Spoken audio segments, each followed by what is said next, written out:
Okay, good evening, everyone. Today is the final webinar for our series on Islamophobia Awareness Month 2020. Today's webinar is War and Islamophobia.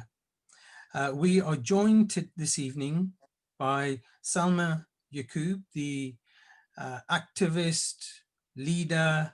I mean, there's so many things I could say about it. It'll probably take the whole of this program, but radical activist. And we also have Sister Zubeda Begum, who is the organizer of Daughters of Kashmir. And she knows a lot about what is going on in the Indian side of Kashmir, which is under horrendous conditions and human rights abuses by the BJP government. After both comrades have spoken, we'll go on to question and answers, and then hopefully, you know, people can ask. You can, if you are interested at some point, if you raise your hand, I'll make you a panelist, or Tina will make you a panelist, and then you could ask your question online. We will be going live, or we are live now on Facebook as well, so please bear that in mind.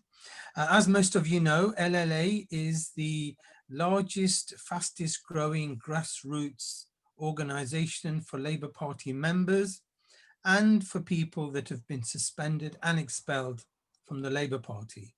We are almost like a holding area for people that wish to be part of the left grouping but not want to go elsewhere. So i.e. waiting until they decide to go back into the Labour Party, hopefully when there's a leadership contest, and we'll vote for a different leader for the many and not the few. We'll start off with Salma Yaqoob. Salma? Thank you so much, and thank you to Labour Left Alliance for hosting this webinar. And I appreciate the fact that you have run a series of seminars on Islamophobia in this Islamophobia Awareness Month. For me, the link between Islamophobia and war is an absolutely critical one. I mean, I can say, as somebody who's been born in the UK, lived all my life here, for me, I didn't personally experience anti-Muslim hatred as a British citizen until after 9/11, when our country joined with America in the so-called war on terror. And this characterization of Muslims as being the threat within Western countries, as well as justifying bombing Muslims who happen to live in other countries, that the link of the war in that characterization has impacted on me, not just in a political sense, but in a very, very personal sense, because suddenly I wasn't just Salma, the mom, you know, in the playground who was dropping off her kids. I was a potential terrorist. All of a sudden, Muslims around the world were guilty by association. We had to constantly prove thereon, and I would say to this very day that Islam, our religion, that some of us are born into, some of us choose to practice, has become synonymous with terrorism and violence. And what I want to say in my contribution today is that that wasn't an accidental thing. It wasn't just an emotional reaction, in the short term. This characterization of Muslims as the other, as the threat, as violent, is actually a political tool which has been appropriated not just by America and the UK, but indeed taken up by governments around the world when it's suited them. So, for example, in America, the Patriot Act came about, which was able then through legal means to push through surveillance, and that emotional suspicion of Muslims as the other then has become very much institutionalized. In the UK here, we have Prevent. So whether you're in the health service, whether you're a GP, whether you're a nurse or a doctor, if you're a teacher, any kind of public sector organization now has a duty, in effect, to spy on the British Muslim population. And we saw the perverse kind of manifestation of this in the so-called Trojan horse affair in Birmingham schools, where school children suddenly, were portrayed as having become threats because having become radicalized, rather than being seen as innocent first. And teachers and schools were vilified to the point where retrospectively, legislation has been brought in with schools which were considered as thriving, as excellent, as exemplars in the community, suddenly became tarnished as having somehow fostered extremism due to a very politicized, deliberate politicized agenda by the likes of Michael Gove at that time as Education Secretary. But had there not been this vision, this view of Muslims being susceptible to extremism, being this potential and very real threat in our society, things like that could not have happened. So for me, there is a very, very direct link between the wars abroad and how they were justified to the population. So this is a new Orientalism. The old imperialism, where they went into the Middle East and African countries, it was in the name of the white man's burden, this idea that Western civilization and specifically in terms of race, the white race and white culture is superior, and there was this educating and civilizing mission, when of course it was always about the appropriation of resource. And when it came to the modern age, when it came to Afghanistan and Iraq, and again it was always about resource. In Iraq, the huge oil resources, but this time they couldn't say it in terms of democratic countries, a population which is a bit more questioning, so they used nice words like democracy and feminism. They were there to liberate all these poor oppressed Muslim women, because of course again Islam and Muslims are this backward force. George Bush, even his wife Laura Bush, actually claimed that the W in George W. Bush at that time stood for women, because in reality, of course, the American army was on a feminist mission in Afghanistan, not. And so these views, these characterizations have been very deliberately and not just manufactured, but deployed and repeated, so that they become actually internalized in the masses. And the next connection I would make in terms of war and Islamophobia is that characterization of we are at war with Muslims. Although in the UK there's been a bit more nuance, and people try to say, oh, it's just the extreme Muslims that we're not against all Muslims. But this type of approach has actually allowed an even more lazy approach to become popularized. So it's no accident that other governments around the world, when it came to addressing what could have been considered sensitive political issues, were able to deploy this framing of Muslims. So if you're a Muslim in India, you are now a legitimate target. The rise of right-wing Hindu nationalism would not have happened to the degree it did, and would not have happened without the condemnation that is very silent, had it not been for the war on terror, which was pushed by America and the UK and its allies. So they can then portray their issue as this is a Muslim problem, just like you have your Muslim problem. So they were able to deploy that. And to this day, we are seeing pogroms, persecution. So 15% of India's population is Muslim, Muslim for many, many, many generations. And yet now they are becoming the other. To now be Indian and Hindu is synonymous. To be Indian and Muslim is to be problematic. And I'm sure that Zubeda will talk about the allied issue of Kashmir, and how that too has become reframed as some war on terror, when it was always about a land dispute and about the autonomy of the people who live there. And again, it's actually a legacy of British imperialism. In 1947, when Britain finally seceded to the independence of India, there was supposed to be, in law, a plebiscite by the people of Kashmir being allowed to determine whether they would have independence, whether they would go with Pakistan or India. So it was a matter for the people of Kashmir.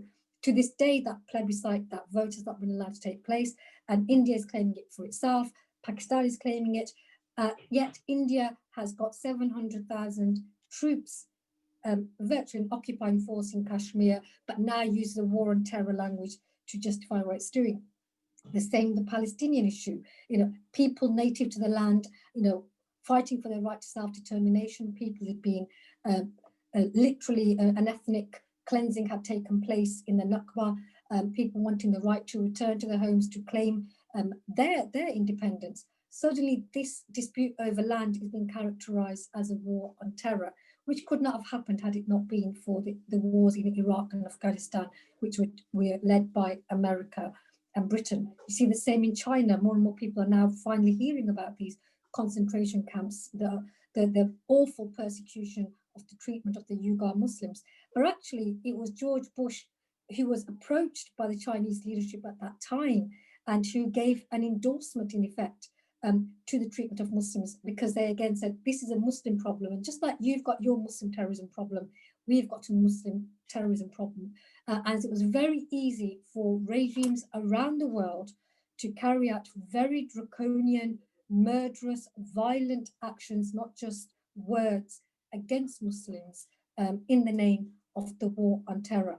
And so the relationship between Islamophobia and war is absolutely critical. I'm seeing, nowadays in France, in 2004, the hijab ban was brought in, the problematization, this language of Muslims being the other, Western civilization clashing with Muslims, going back to Samuel Huntington's theory of the clash of civilizations, then became about secularism against religious fundamentalism. But then we have the religious fundamentalism in the Christian fundamentalism in America, which very much allied with certain Jewish fundamentalism when it came to promoting right-wing governments in Israel. So suddenly religious fundamentalism is an issue. It's just Muslims. It's Buddhist nationalism and extremism in Rohingya, which have led to the persecution and killing of the Rohingya Muslims.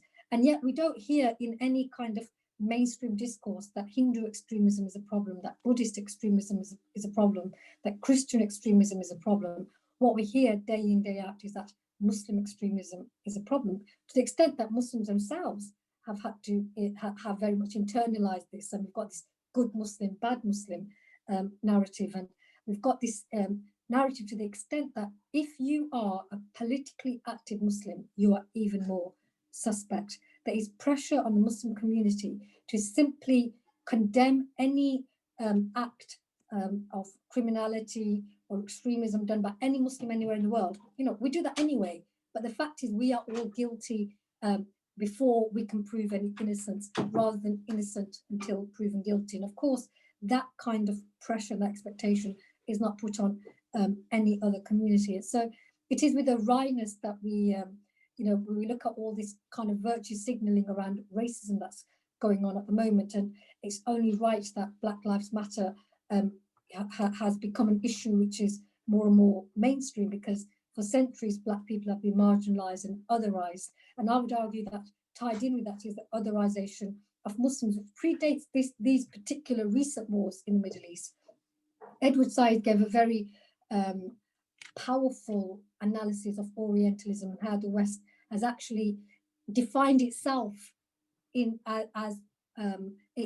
opposition to Muslims. So Muslims have been otherized for a long time, even before the war on terror. But what I would argue that the war on terror has made that go on steroids.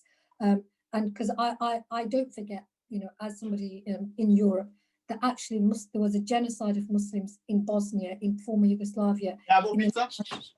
Sorry about this. In the mid-90s. So the idea that genocide in Europe had finished with the despicable Holocaust of the Jewish people, and that lessons had been learnt, clearly they have not. The demonization, the language leading up to the violence where in Srebrenica, 8,000 men and boys were murdered simply because they were Muslim. It was not even about ethnicity, because these were people who'd been native to that land, white-skinned, blonde hair, but they happened to have been Muslim for 500 years. That was their crime, and that's why they were murdered. So when people say, oh, words don't matter, it's simply not true.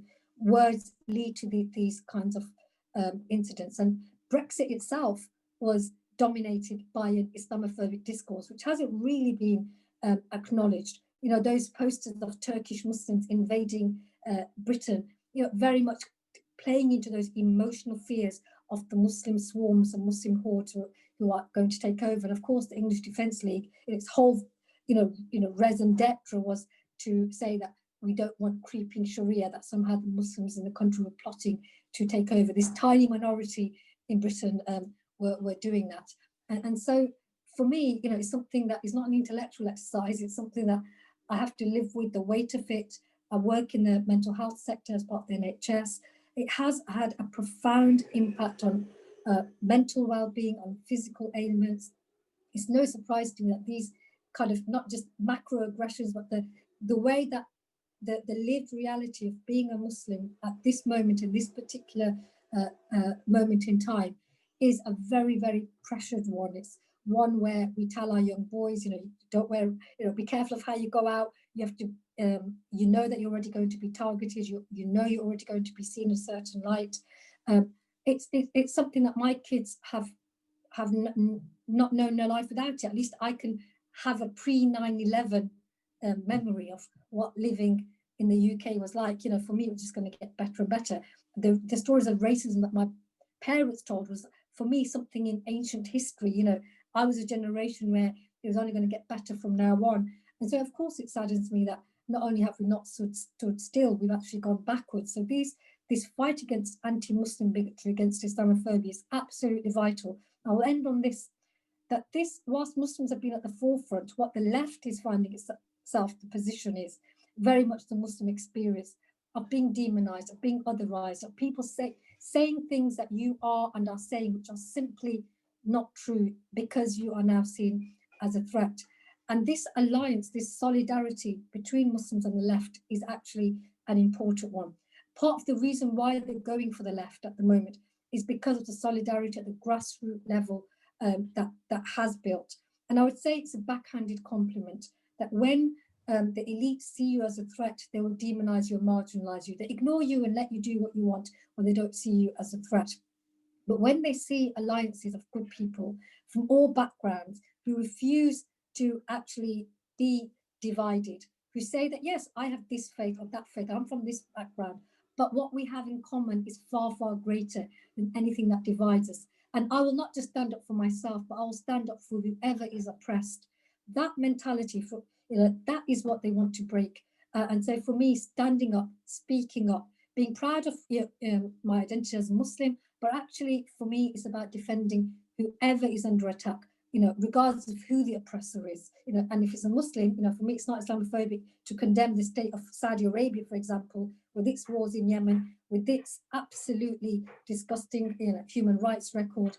For me, we have to be consistent in calling out oppression, no matter who's doing it and no matter who is oppressed. So my final words would be, let's not allow censorship, let's speak up, let's not allow bigotry, we stand for tolerance, let's talk about educating, being open, being on that journey, and not stepping one foot back when it comes to solidarity and not being intimidated. Thank you very much.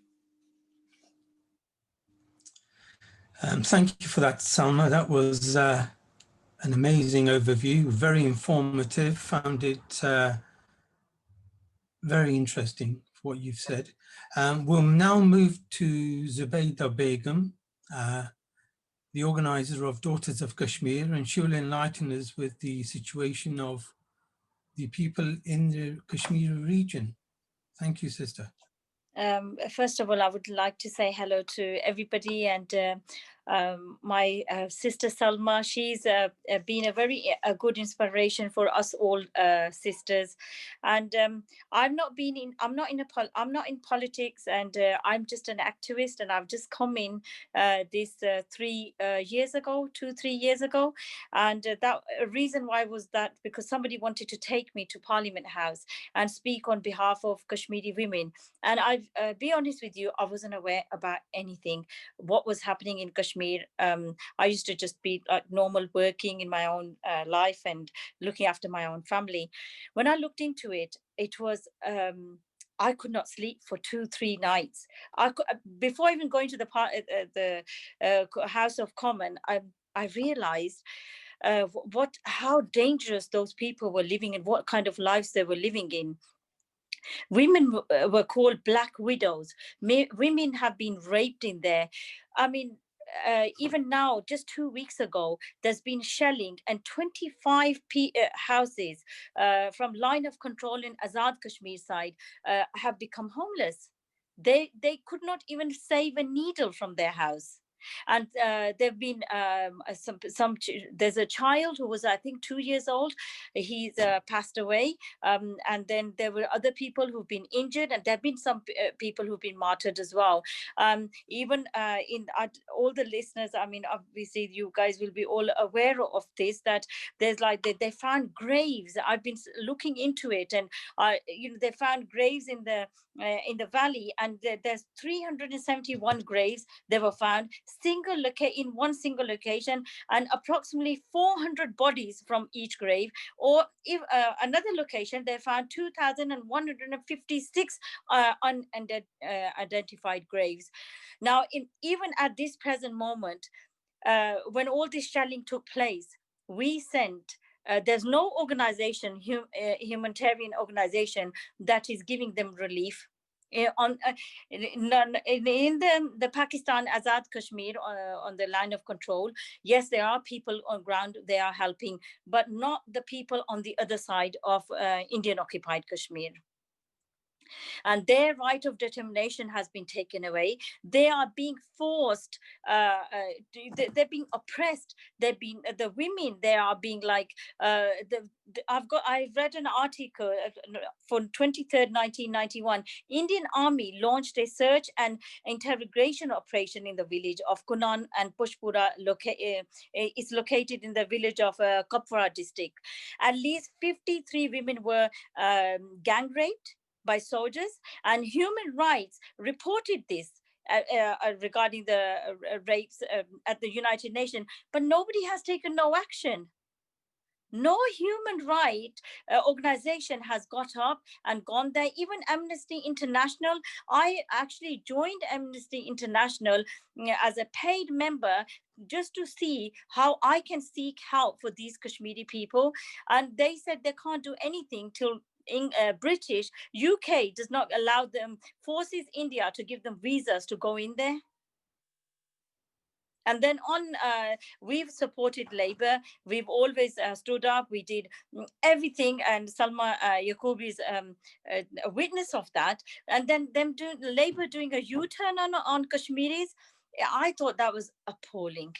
That was just, disgusting. What the way they have behaved. There's people who are suffering. There's no. I tried now as the Daughters of Kashmir. Just 2 weeks ago, I've actually got ground people working at the line of control in Kashmir, and we've sent food and some blankets for them because they are homeless. We've offered them the people that if we can help them to arrange places for them to stay for the temporarily till the government helps them out, because you can't build houses by the line of control in a week or 2 weeks. It's going to take them time.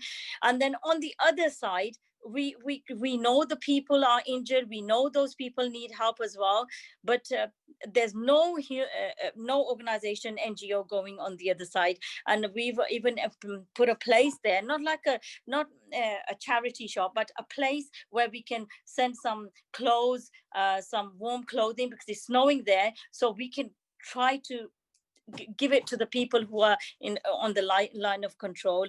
I mean, I want to know, when is the United Nations, because this article 370 and 370 and 350, this was unconstitutional abrogation. They removed it. It's against the law what they've done. Why has not United Nations woken up?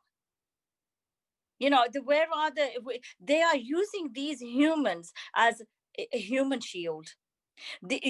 I don't know if you all know this. In April 2017, Farooq Ahmed Dar was tied to an army jeep and was used as a human shield by the Indian Army. And it's just it's a very saddening thing that's happening there, and I'm just shocked that how come Red Cross, Amnesty International, UK always have said we are the champions of humanitarian. Where are they? Why are they not going there? Why are they not allowing them forcing India to let them in? Why doesn't United Nations go and check on the other side what's happening to those people? It's been over a year now. 5th August, they came under a lockdown. Then they came to the second lockdown, and that was the COVID lockdown that took place. And those people, you know, the world is asleep. So, I mean, then they turn around and they say that Muslims are, I think this Islamophobia, because like I said to you, I'm not a politician.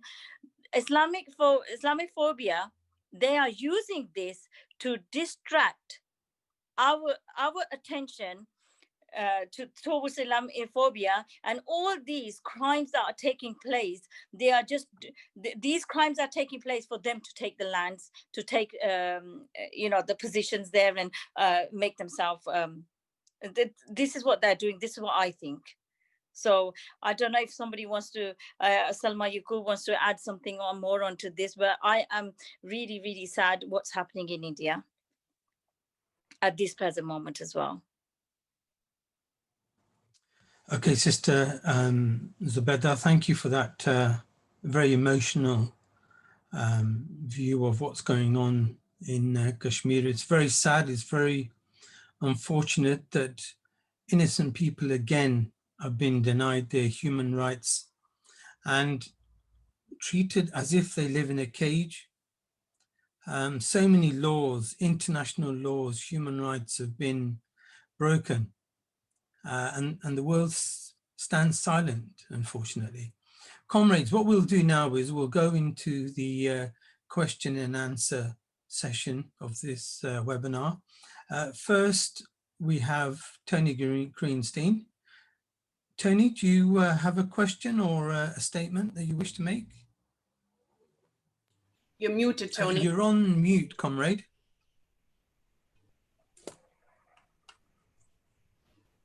Okay, can you hear me now? Yep. Yep. Okay. Just a few random and scattered thoughts to the panelists. It seems to me that because Israel defines Muslims in particular as the enemy, Islam itself has been defined or redefined as anti-Semitic.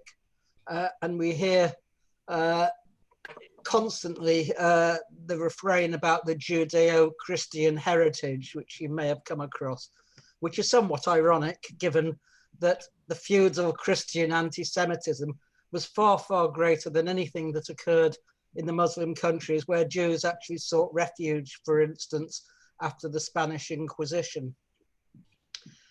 I don't know whether Salma is aware of this or not, but during the Holocaust, there was one country where not only were no Jews deported, one country under Nazi occupation where Jews were not deported. That was Albania. Not only were Jews not deported, but actually it was the only country where the number of Jews in the country actually increased during the war from about 200 to 2,000. Yet this fact is omitted. There were 3 fatwas issued by the leading Muslim clerics in Bosnia, instructing people not to cooperate with the Germans' attempts at the final solution. But of course, this has also disappeared from history. And I just wanted Salma to comment, and also on the question of Islamic fundamentalism. The key representative, of course, is the Wahhabi regime in Saudi Arabia. And again, people seem not to be aware that in 1917, Ibn Saud was plucked out of the desert by the British, armed, funded £100,000 a year, which then was a very, very considerable sum, in order to defeat the Faisal Husseini and obtain Medina and Mecca because of the British desire not to fulfill their promise to McMahon Hussein as part of the correspondence with Weizmann to establish an Arab state in Palestine. So we see these, what I would call tropes about the Muslim heritage, which is really quite interesting. For example, Maimonides, who was the greatest Jewish philosopher, sought refuge Actually, it was in Egypt under Saladin. So I just thought I'd like Salma maybe to comment on what is in essence a rewriting of history in order to fit in with current day narratives. Absolutely. Oh, Tasib? Yeah, we can hear you. Your camera is switched off for some reason, Salma. No, it's saying that the host has blocked the video. Could you just have a look at that, please? Oh, you're back on now. Sorry if that was one of us. Sorry. Just had a sound. You cannot start your video because the host. Thank you so much, Tony. Actually, I could listen to you all day. I think your contribution is far more powerful coming from the perspective that you are. But you're absolutely right that not only are they configuring the present and the future, they are rewriting history. And it does make me laugh when I keep hearing about the Judeo-Christian culture, because a lot of Christian history has been very much about persecuting Jewish people, whereas theologically, Muslims actually consider ourselves as part of the Judeo-Christian history. From a theological point of view, our prophets, like my name is Yaqoob, actually that's Jacob in the Torah and in the Bible, because we believe in the prophets. We believe that Jesus, peace be upon him, is the Messiah, but we don't believe he's the Son of God. The Jewish people were persecuted because many Christians considered that they had been the killers of the Messiah. And so that, from a religious point of view, that also justified their appalling persecution. Whereas actually Muslims have never theologically, Muslims and Jews are actually even more closely aligned than Christians and Jews, because there's the idea of monotheism, of one God. We believe Moses to be one of the greatest prophets. We believe in the Torah. The Bible is called Injil in Arabic, and we see Muhammad, peace be upon him, as a continuation of a long line of prophets. So from a theological, religious point of view, even when it comes to who goes to heaven and hell, the people of the book, are referred to. Christians and Jewish people, communities are referred to as the people of the book, and are seen as people on the path who are rightly guided and blessed. Whereas Muslims have been kind of otherized, it seems, by both the Jewish and Christian communities. But as ever, a lot of this tussle comes down to very earthly considerations as to who controls resources and land. And so, yes, it's been a very convenient rewriting, very sad actually, because there were no Jewish pogroms under when Muslims ruled. And as you rightly point out, that when Christians have been persecuted, as they have been for many centuries, it was to Muslim lands that they often fled to seek protection and have their way of life protected, and be able to not only survive, but be able to become part of the ruling classes as they were at that time, because there was that mechanism. And so, and again, I thank you for pointing out that Albania, that is what's not recognized. Actually, Islam has been part of Europe. Again, it's very much the foreign, the other. And yes, in Britain, it may well be the case that the majority of Muslims have arrived as immigrants. So whether it's from South Asia, India, Pakistan, and more and more increasingly from Iraq, Afghanistan, places like that. But for centuries, we've had a Muslim Europe, which I didn't know about as somebody who's been born, educated to a university level. It took me, my own kind of external reading to even find out about the Bosnian Muslims, never mind the Albanian Muslims. And you're absolutely right. We had European Muslim country. And one of the things that struck me was reading about the French diplomats at the time of the Bosnian genocide, calling this the painful restoration of Christian Europe. They knew what was happening, and they felt that actually this was justified, because they didn't like the idea of Muslims, the white Muslim presence in Europe, this idea that Muslims have to always be the other.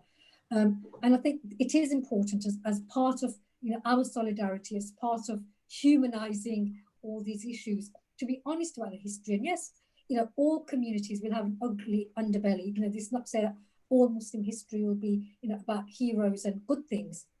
You know, I think anybody when they have hold of power gets corrupted to some extent. And, you know, it does not surprise me in the least that you'll find, you know, examples of oppression. But the things that people are saying happened did not happen. This thing about a uniquely anti-Semitic Islamic trend is simply not true. And even now, people are trying to make out that Muslims are uniquely anti-Semitic. And this, it cannot be divorced from the issue of Israel. Suddenly, in order to justify the kind of policies that right-wing Israeli governments have pursued, and now we're seeing more and more how all people are called anti-Semitic who, it seems, criticize Israel. You know, that space for criticizing it become less and less, because Muslims have been seen as standing up for Palestinians. And ironically, Christian Palestinians just seem to be totally written out of this, despite the fact that Bethlehem, the Church Nativity, is occupied. You know, the church, this idea that Arabs can also be Christian, you know, has been, as part of the anti-Arab, anti-Muslim discourse, is also being erased. So there's a lot of sinister erasure going on, all actually very much to protect a privileged position of the Israeli government stances and the Israeli government's regime, to kind of make the us and them, the them being the Muslim other, which then becomes a Palestinian. Palestinians are all characterized now as extremist Muslims, even if they happen to be Arab Christian. So you're absolutely right, Tony, that this is linked, I believe, to the old imperialism. There's the old imperialism, you know, of the 16, 17, 1800s.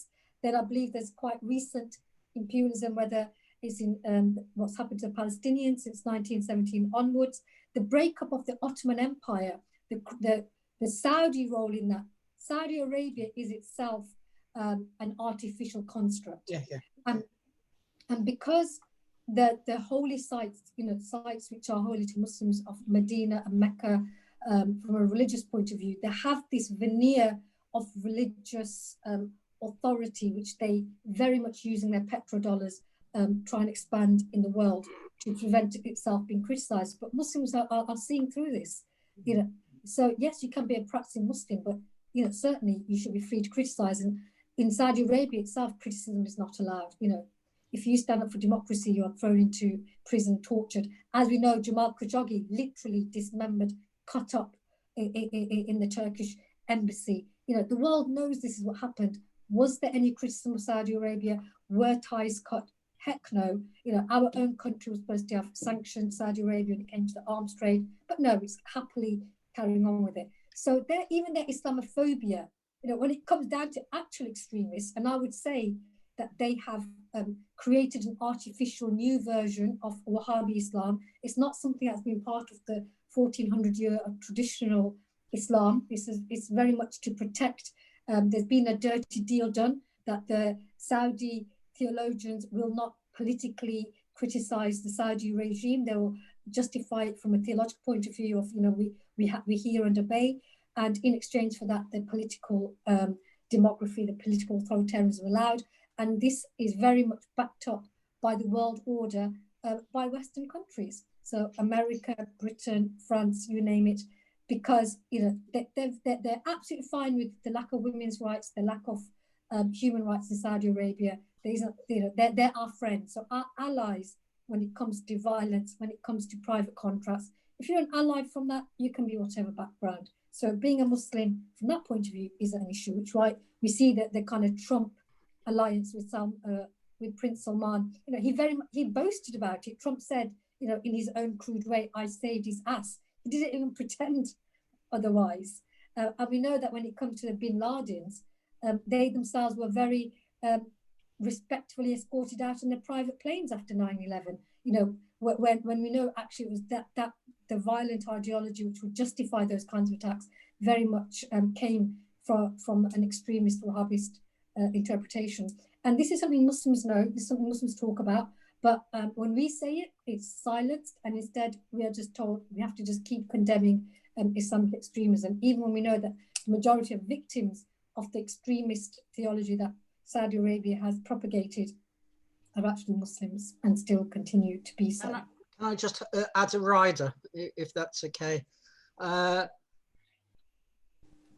You may not know this, but there were 3 Muslim divisions, Waffen SS divisions, which were formed by the Nazis in Bosnia and Kosovo. They were sent by the SS to France because they lacked the proper attitude to the Jewish question. I don't know whether you know that. When they were sent to France, they promptly revolted. It was the only revolt of any SS division in the history of the SS. They revolted and they actually joined the Yugoslav partisans. Some of them were executed, etc. But that was because they didn't actually see the Jews as their enemies. They actually saw the Serbs as their enemies, which wasn't a particularly good thing. But I think that emphasizes that anti-Semitism was completely lacking in Bosnia, Kosovo, and Albania. And in fact, Albania became a refuge for Jews during the war, which is again something which is admitted from just about every Holocaust study that I've read. Thank you, Tony, for pointing that out. No, I wasn't aware of that particular fact.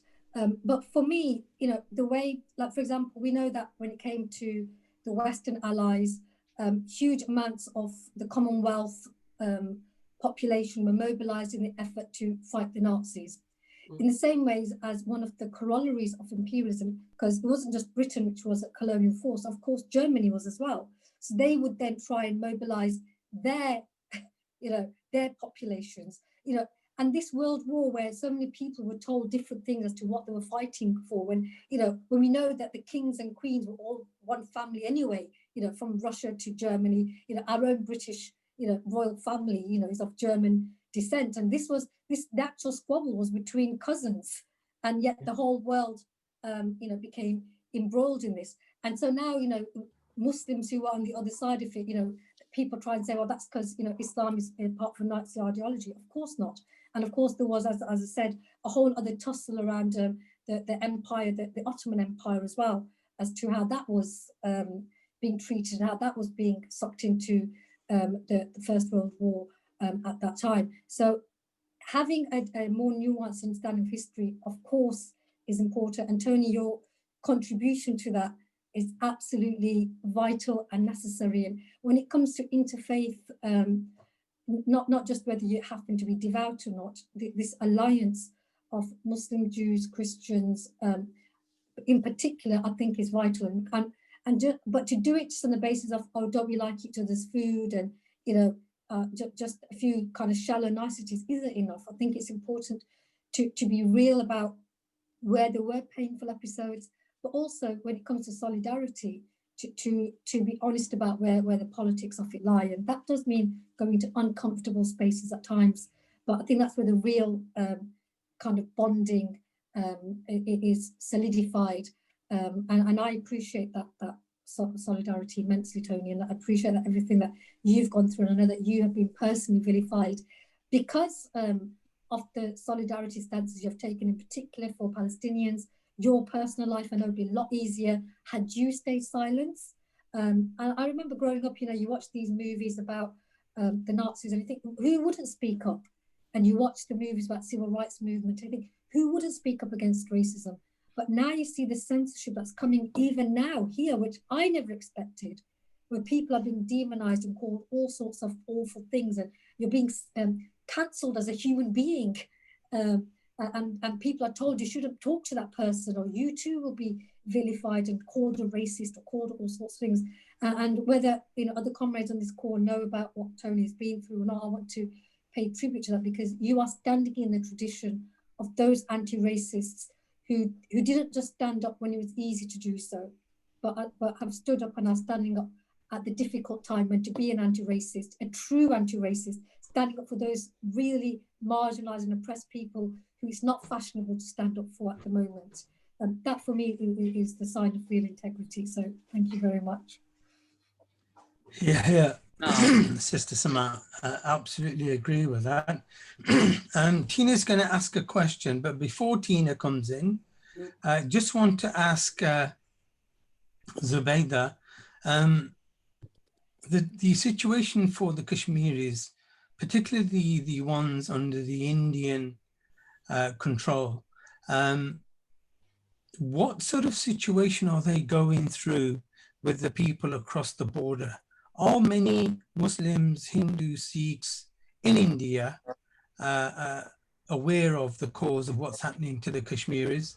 If they aren't or are, how could we improve that? I mean, the whole world is aware of what's going on, and even India and the people over there.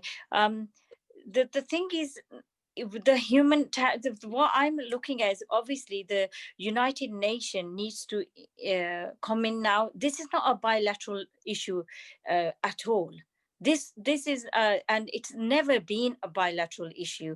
The way now Labour Party keep on throwing it back that Pakistan and India need to do it. No, all the documents and everything that's been agreed in 1952 or whatever year it was, it's all in United Nations. And they need to come in and sort this out, because it's their right. Self-determination is the right of Kashmiris, and they need to get that right. Like what happened with the Irish, they got the same way. This Kashmir is an issue that Britain has left unfinished. And we need to intervene, and we need to sort this out. What I've come to know this in all this process while I've been working with Kashmiris and understanding what's going on in there. Every day there's children that are being killed. There's young girls to 12, 10 being raped. Women. There's people. Civilians have been arrested without any, we don't know where they are, and they've just disappeared. More than 10,000 civilians have disappeared. So now I don't know, why was United Nations organization made for? Why is it there for? What is it for? That's what I need to know, first of all, because like I said to you, I'm not a politician, but the thing is, I have stood up for human rights. I am standing up for human rights, and for that reason, it can be anywhere: Yemen, Syria, Palestine, anywhere. We will speak out. Even in England, if anybody gets the rights taken away, yes, we will get up and we'll speak. I mean, like Islamophobia, I'm saying what are they doing is that they are using these governments, the Modi government is a RSS fascist. They admire Hitler. They study Hitler's the way he behaved, the same way they did this. What Israel has done now, the way they've treated Palestine, the same thing Modi is doing to Kashmir. It's the same steps that they have taken to take Israel, Palestinians out and take Israel. The same thing that they're doing to Kashmir. And Islam, when they keep on saying, they keep on blaming everybody who's Muslim. I'm a practicing Muslim. I lived with English people. I lived in an area that people used to say, oh my God, how did you live here? But all of the houses around me were my friends. I used to celebrate their Christmas with them. They used to celebrate our Eid with them, and it was a cul-de-sac, and it was all English area. And I used to wear my scarf. Like Salma said, I never felt that anybody was discriminating me, or they were, I wasn't welcomed, or they didn't know. I got respect for them. I gave them respect. Even now, I've got neighbors who are both sides. They are English, and we care for each other. My next door neighbors are like above 70, and since this COVID, I keep on going and checking on them, if they need anything or they don't. I'm a practicing Muslim. There are black sheeps, and they're all in all religions, not only in Muslims. So I don't know why anybody does something wrong, one person does it, and then they just blame the whole Muslim. No, this is not right. This is wrong, because everybody reads the Quran in the way they want to look at it. Even in Muslim community, people want to read the Quran what they want from there, not because they want to practice. Some people, I mean, the Quran, when we even read it ourselves, when I read it, I find all good and good things, like being peaceful, being kind. This is what I look for, and this is what I see. And this is how everybody, when they pick the Quran up, whatever they want to learn from that, that's what they will learn. And then they bring it out from the Quran ayahs, and they say, oh, this says this. Please, I would request everybody to at least study the basic before we go into these violent and aggressive ayahs and look into them. When we understand the basics of the Quran, the rest of the stories that are in there, then we will understand why they were written there and they were put in there. Yes, so I understand what you are saying, sister, and the frustration. I think the way the Indian government is looking at this is they happen to be Muslims.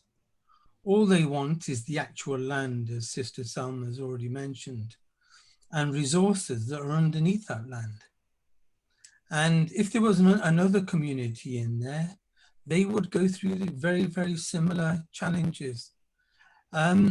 We've got Todd. I think he's the one that's going to ask the next question. Todd? What about me?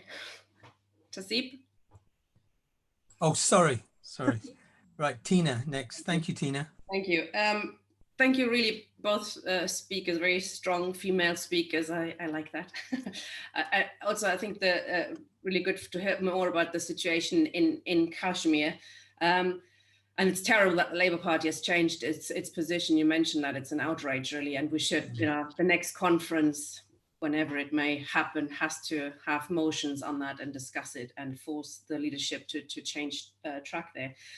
But I would warn from, calling on United Nations or the British government or the US government to, either impose sanctions or, worse, go to war or something. I think we've seen on Iraq and Afghanistan and stuff, what happens there. It's very, and, especially in sanctions, say on the people of Iran, how they have suffered from sanctions, while the leadership is, doing just fine with these kind of measures. So it's very tricky to see injustices like that when you think something needs to be done, but you can't call on anybody to do anything because our governments have no interest in sorting out these situations, really.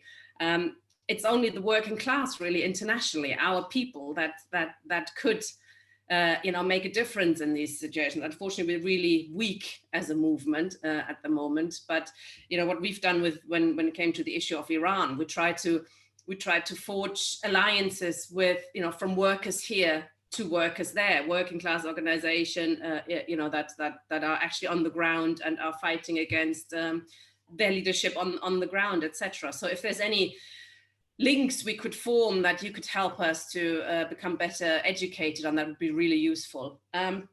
I was going to speak on more of what Salma was saying as well. It was quite interesting to hear you say that, when you're growing up, you thought, oh, things can only get better, and don't we all think that it must get better? Democracy, this is all just going to get better automatically. No, we have to constantly fight and fight just to stand still on these issues, as we're now seeing with of course, free speech. We had a little chat before that. Free speech is under immense attack. You didn't, 10 years ago, you'd have thought, well, journalists can write, they're protected with this and that. Look at Julian Assange, in prison, really, for speaking out and uncovering war crimes, etc. Look at universities. They're being threatened with defunding if they don't accept the misdefinition of anti-Semitism. Look at schools. They're not allowed to teach anti-capitalism. Look at NGOs now being attacked as anti-Semitic in America. It's an absolute outrage. And we're not even talking about the Labour Party, because we have mentioned that, we know what's going on there. But it's a huge attack that's going on across the board internationally.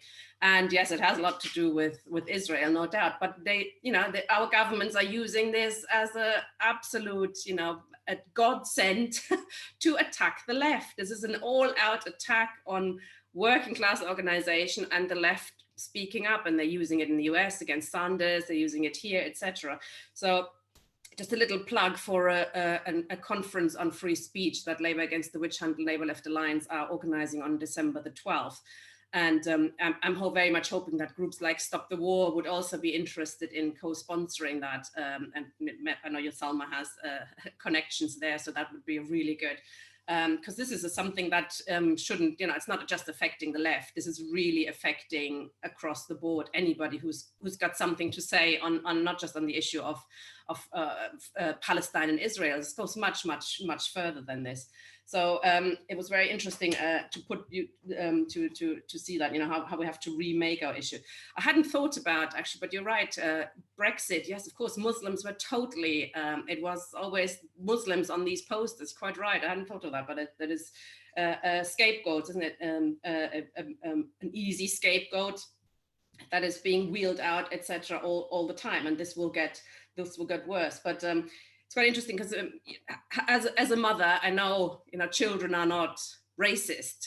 They don't grow up racist. They are made racists, and they are made racist through society and the sort of what is put out in the media and what is put out in schools and stuff. And that was it's very interesting that you mentioned that on Brexit, and that's something which is unfortunately now finds reflection on the left as well. Of course, not just in terms of what you were saying, well, we go and liberate women in Afghanistan, or I've also heard in Iraq it was about the trade unions. Yes, trade union rights. Some groups on the left are putting that out.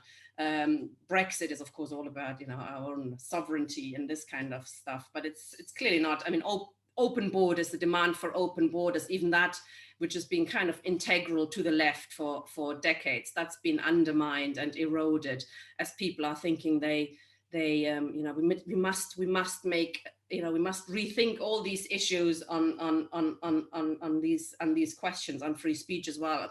Free speech, yes, but not always, and not for everybody, etc. Which is when you run into problems very quickly if you say not for him and not for her. But yes, I'm really enjoying this meeting. Thank you very much. Okay, Todd, do you want to? You can speak next. Yeah, hi everyone. Thank you so much for everything that's been said so far. I'm quite new to this space. I've recently been drawn to Islam due to my climate activism and the way that Islam talks about the love for Earth, and haven't quite taken my Shahada yet, but I'm really enjoying the journey so far. I hope this question is relevant, but it's just something that's quite close to my heart. And it's given that the Institute for Economics and Peace forecast 1.2 billion climate refugees by 2050. I'm interested to understand how we can change this narrative around so-called illegal immigrants, so that we're best placed to deal with this humanitarian crisis. And from what I understand, climate change was a huge exacerbating factor along with the droughts in the Syrian war, and just trying to understand why our leaders are not making the links between climate breakdown and the subsequent wars that will break out as a result. Okay, thank you. Salma, do you want to have a go at answering that question? Thanks, Todd. I don't know if I appreciate the point, but I'm not sure about the question. You're just saying, why are our leaders not making that obvious link? Is that the... Yeah, I guess so. I mean, obviously, given that it's so pertinent, 1.2 billion people are going to be displaced in less than 30 years' time, and obviously this is going to cause peace disruption around the world. So there just doesn't seem to be a lot of people making these links currently. I wondered if you had any views on it. Well, Todd, I'm going to tell you some bad news first. That sometimes, when you see really obvious things, you think that is going to be obvious to lots of other people. And then you think the people in charge, somewhere they have got a good heart, and maybe they're just being a bit misled or misinformed. And if only they knew the truth, that they would do the right thing. The bad news is they know full well what some of these consequences are going to be, but they actually don't care, because in the short term, their mates and their own self-interest, the short-term interest will take over what the long-term interest for the many is. So it'll be the short-term interest for the few, of which they are very much a part, take precedent. So, for example, Trump is now in his, finally even he's having to concede, right, that he lost. But he's still not, he's making sure that they are pushing back any regulations that do already exist to protect the climate. Why? because there are very powerful, already powerful, well-resourced lobbies which are insisting on that, so they can carry on their drilling, they can carry on raping the earth, because they will have money in their pocket for them and their families, for another generation or two. And they don't care about anybody else right now, never mind in the future. So this is why having a political understanding is so important. The science is clear. We know the dangers of climate change. And you're absolutely right. The future wars are not going to be over oil. They're literally going to be over water. And part of the Kashmir issue, for example, and even in Palestine, is about where the water flows, and where how land can continue to be irrigated, through the use of the natural water at the moment, and in future will be about the dammed water. So your analysis is absolutely spot on. The answer, as always, that's the good news, is in our solidarity, in our movements. It's always when the little people, unite together and they say, no, not in my name. Often it's the people who are most impacted. So in India, the people are being evacuated because of these huge dam projects, which actually are catastrophic for climate change and for the way of life of the indigenous people. They've literally been on the forefront of this. I'd recommend reading Arundhati Roy. I know she's a great fiction writer, but she's a great political writer as well, and she's documented the experience of people there. And when it comes to the rainforest, when it comes to the Amazon, when it comes to all these places where actually the experts are the indigenous people who've been literally dismissed, but now people are understanding more and more actually that their understanding and their wisdom is key to all of our future. And the refugee problem at the moment is very much war-driven. So, for example, in England, we're seeing Syrians, Afghans, Iraqis. Again, our wars over there have led people to have to literally flee their homes. But the climate crisis has already begun to exacerbate that. So we're seeing more and more barren regions. We're seeing people who cannot now continue their way of life because of the climate change, which we know, which science tells us, the biggest impact is caused by Western countries, but the impact is felt most keenly on the poorest countries. And yet we become Fortress Europe. When it comes to Europe, it's all about keeping people out, and the same now in America. And so refugees, the other, dehumanized to the point where, Priti Patel, can go around saying that she doesn't apologize, for the appalling policies which are killing people. And they're creating that scarcity mentality, right? By the fact they not only don't care about foreign brown people, they don't care about people in this country, they don't care about white working class people. What they're very good at is exploiting the very economic situation which the elites have created, the inequalities that have been created, then to scapegoat, to distract people, say, well, actually the people who have caused this problem are those brown people who are taking your jobs and your houses and using our public services. Whereas the reality is this whole structure which allows the few to benefit whilst the many don't. And I would include countries like Saudi elites in that. So there's no white, black or brown then, but the same oligarchs, whether it's Russian oligarchs or Saudi billionaires or our Rupert Murdochs, over here, it's the same people who are benefiting from the world political order as well as the world economic order. And the antidote can only be solidarity and people coming together, not allowing racism and not allowing the theft of other people's resources to go unchallenged. Okay, Salma, thank you for that. Ken? Thank you, Tasib. Can you hear me? Loud and clear, sir. Oh, thank you. Zubeda spoke very powerfully about what's happening in Kashmir now, and it sounds frighteningly reminiscent of what happened in Srebrenica. Now, there is an organization remembering Srebrenica who, among other things, recently put out an excellent series of podcasts on the genocide there. Part of that exercise involved them gathering evidence of what had happened in order to sort of bring that to the world's attention and bring those responsible to account for their crimes. I wonder to what extent there's been any effort to engage the people behind remembering Srebrenica to use their expertise in capturing now what's happening in Kashmir and using that information to bring these people to account? That was my question. Thank you. Thank you, Ken. Zubeda? I'm not aware of them, but we will. I mean, the organization, is it an organization that have already got the information and they're working on it? Like, you know, they can bring these people into account for what they're doing. The organization is focused on the killings in Srebrenica and that area.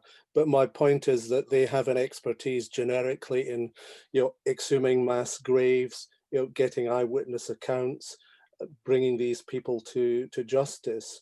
And these are all things which would be necessary to help expose to the world what's happening in Kashmir and get action against those responsible, because ultimately yes, definitely. And they have already been presented to United Nations by Amnesty International.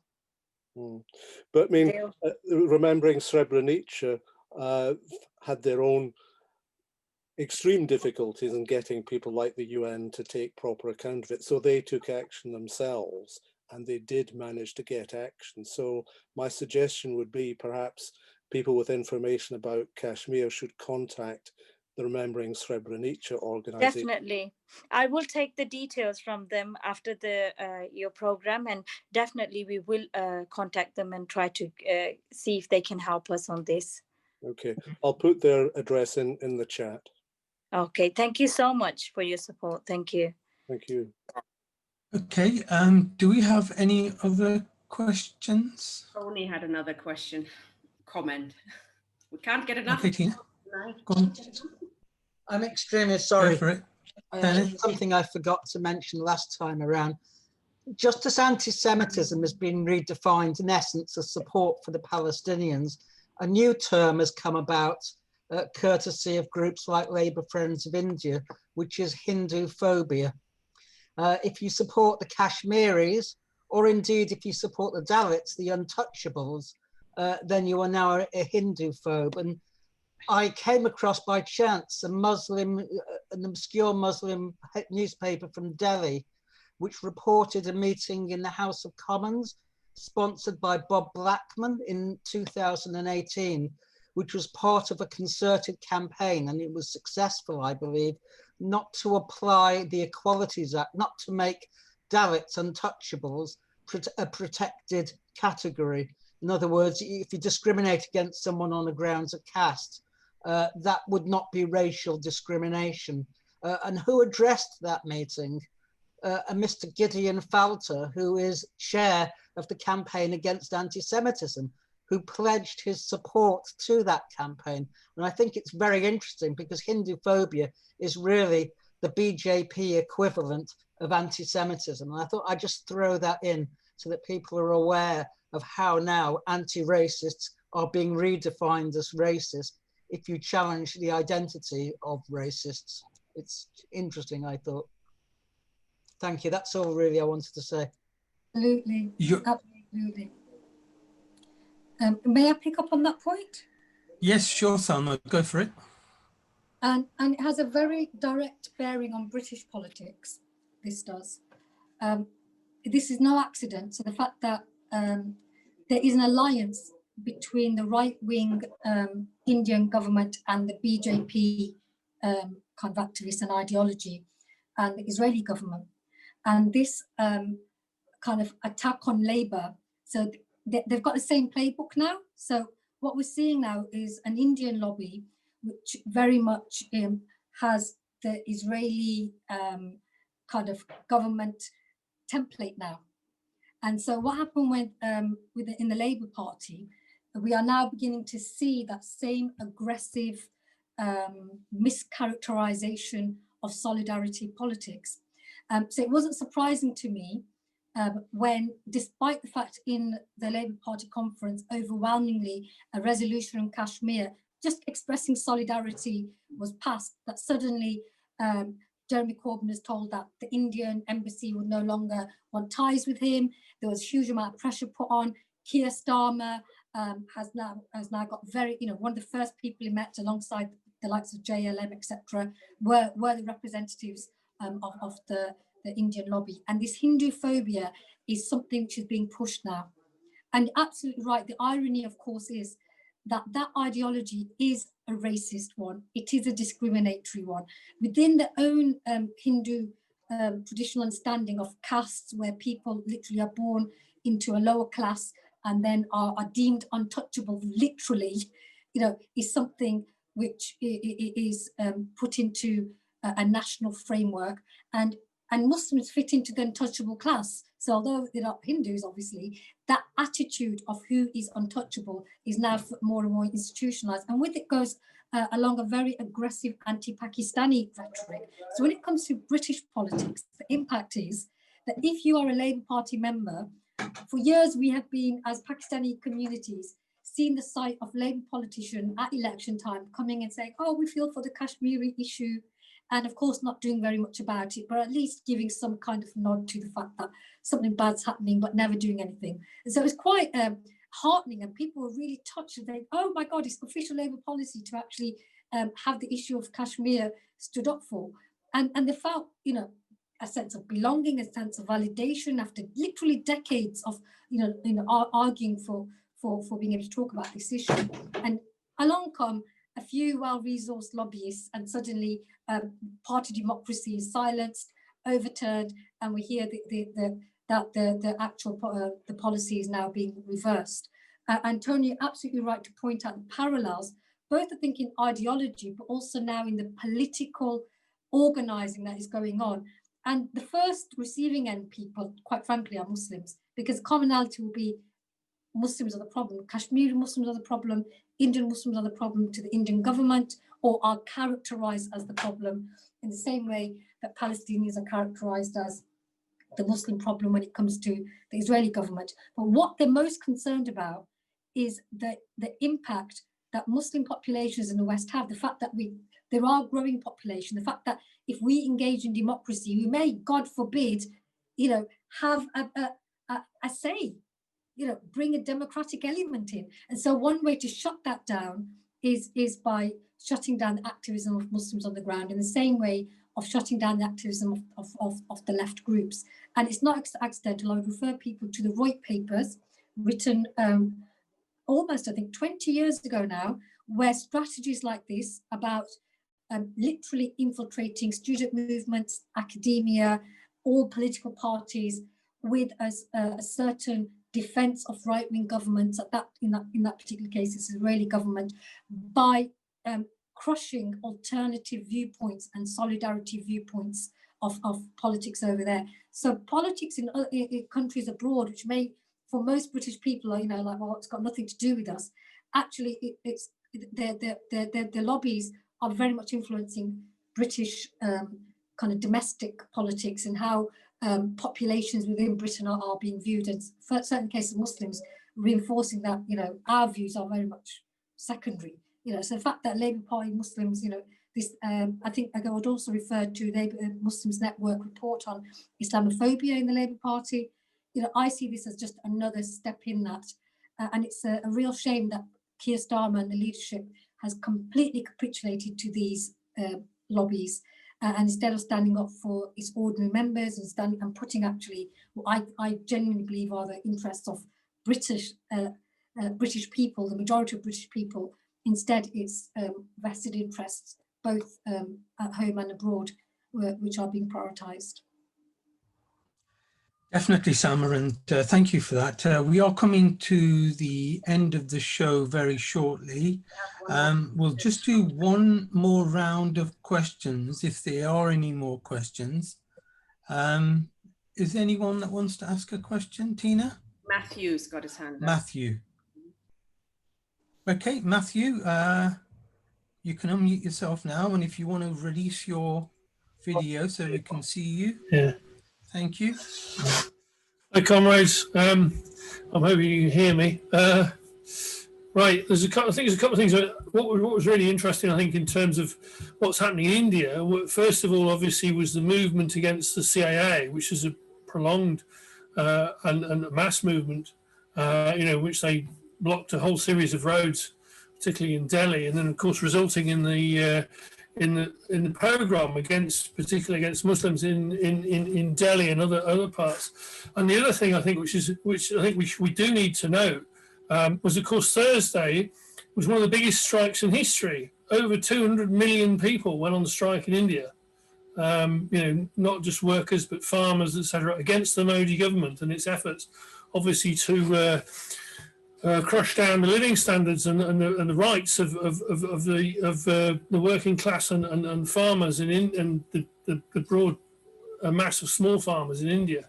And that sort of upsurge is extremely important on not obviously not just in India but on a world scale.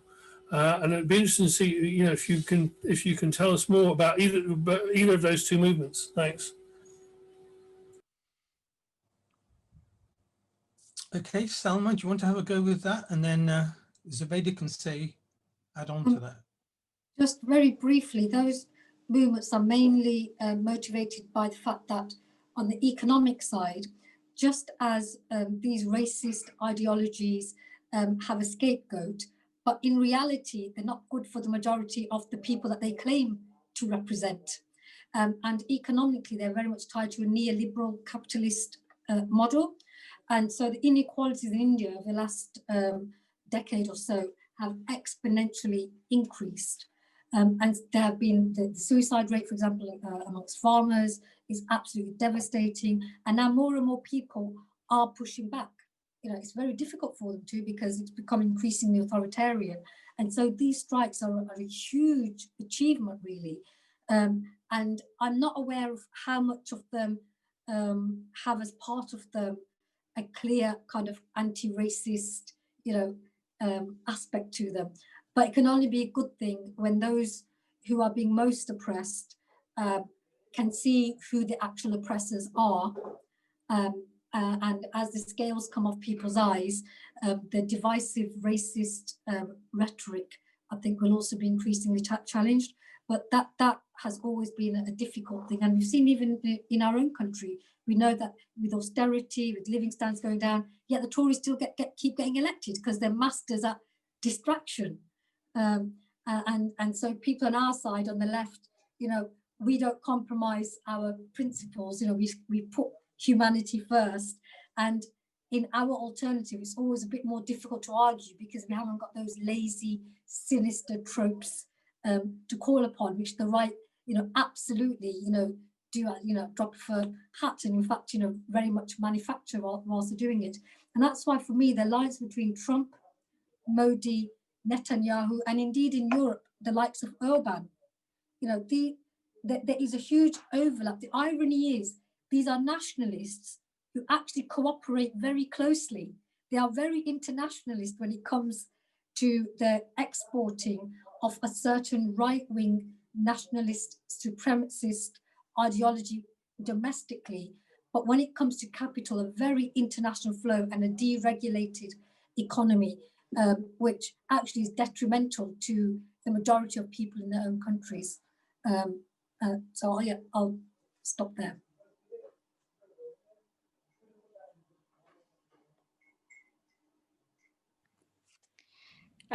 Sister Salma has said everything. I'm so really honored that she's come on with me, and I've learned so much today as well from her, and I've always been learning. I just wanted to say something just before I go. I set up an organization called Daughters of Kashmir just to help the women that was suffering in Kashmir. And as I was trying to look into that, more issues started coming in front of me, that what other needs they need, and what problems they were going through. So when I was, we went to a protest. It was a whole year for the Kashmiris to be under the curfew, under the siege, and they were just to remember it. We all went in front of the Birmingham City Council. And Khalid Mahmood, he sent a new, there was an article in the newspaper saying that, oh, it was a COVID at that time as well, that we didn't keep the distancing and we should have been careful. And he attacked one of the councillors as well and stuff like that. And media never covers any issues, any protest that we do for the Kashmir. And I thought, why is Khalid Mahmood, he always speaks in the parliament, he comes in the meetings when all these organizations make a meeting, he comes and sits there and talks so big about Kashmir, this and that, and you know, he goes in the parliament. And I thought, well, how can he say something negative? He could have said, because there were other protests taking place at that time as well, like Black Lives Matter protest took place, NHS took place, and this was ours was the third one.